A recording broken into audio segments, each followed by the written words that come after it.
Ank is in the house. This has pretty much become a format of talking to all of you here. Well, it's the end of the year, and I'm hoping that you are preparing yourself for year end festivities, holidays, whatever it is that you may be able to do given the current work from home circumstances. I want to talk to you about giving. That's right, giving or donating or charity. I know as a platform, this is not something that we talk about a lot, or maybe we do, I'm not sure, but I haven't come across a lot of content or videos about the act of giving or charity. And the reason I thought of making this video and talking to you has, there are two reasons why I thought of doing this. Number one, it is the time of the year where I mostly do my annual charitable donations. And so I was like, why don't we talk about this more often and more openly? The amount of conversation about making money, personally, wealth creation or wealth management is a lot, but we don't really talk openly about where one donates and how one donates, etc. So I thought I'll just share what I do that may help or inspire some people. And also, I'd like to hear from you. Where and what kind of causes and what kind of organizations are you donating to? Because charity is a very, very personal subject, right? That's what I feel. Especially the kind of causes or organizations that you donate to, I have found myself to be far more consistent with my donations if these are causes that really strike a chord with me. So, two or three causes that I regularly donate to. Number one is children's education, especially in a country like India where you have so many kids in need of education. Organizations that I know over the last 10 years have been doing consistently good work and are reliable, I try and donate with them. Number two, animal welfare, animal rescue organizations.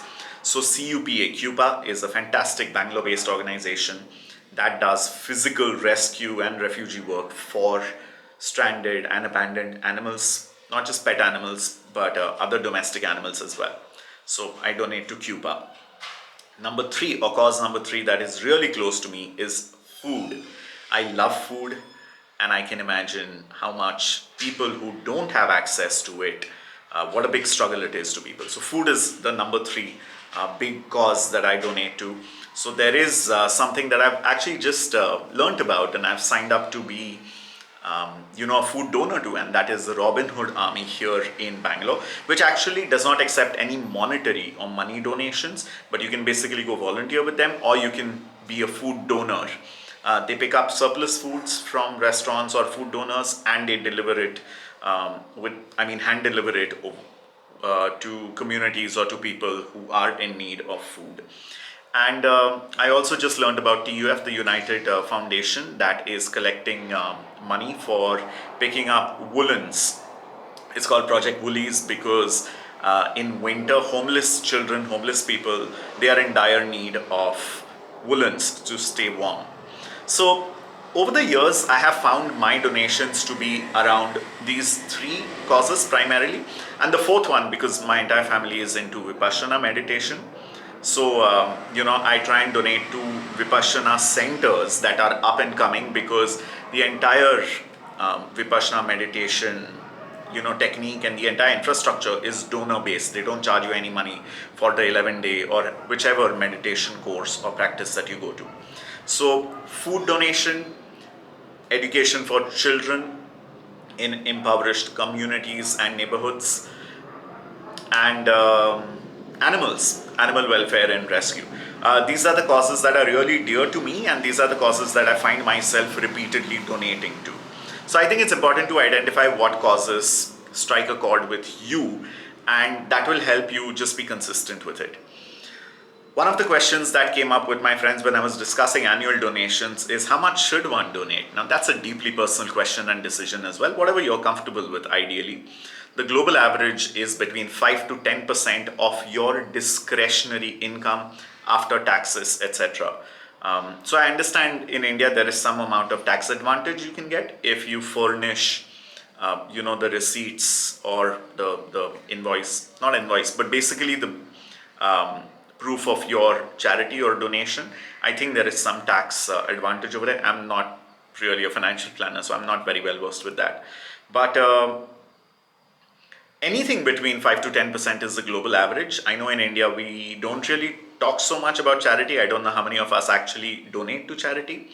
But the rule of thumb that I use is the number of vacations that I would take in a year, I donate at least the equivalent of one or two of those vacations. So if I'm going to take two big annual vacations, then at the end of the year, I like donating the value of one of those vacations. So for example, if one of my vacations is going to cost 50,000 rupees, and if I take two annual vacations, which is close to 1 lakh rupees, then at the end of the year, I choose to donate anything between 50,000 rupees to 1 lakh rupees across causes and charitable organizations that I know are doing good work.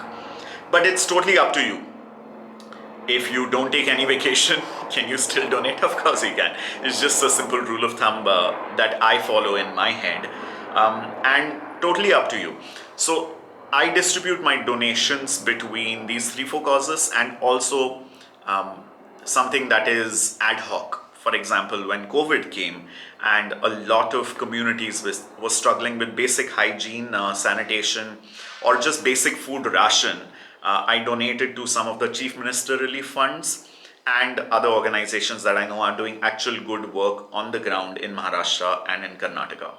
So I just hope this helps.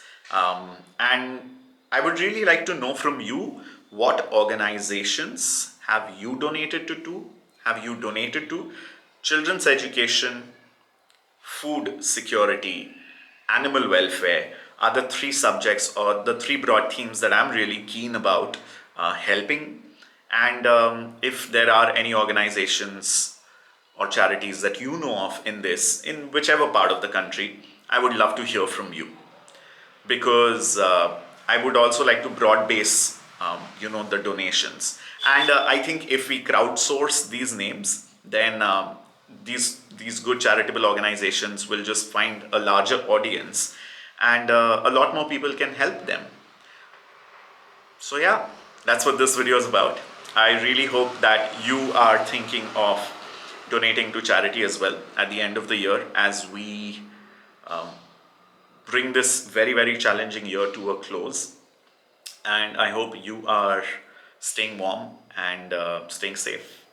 Thanks so much for watching. Have a great day.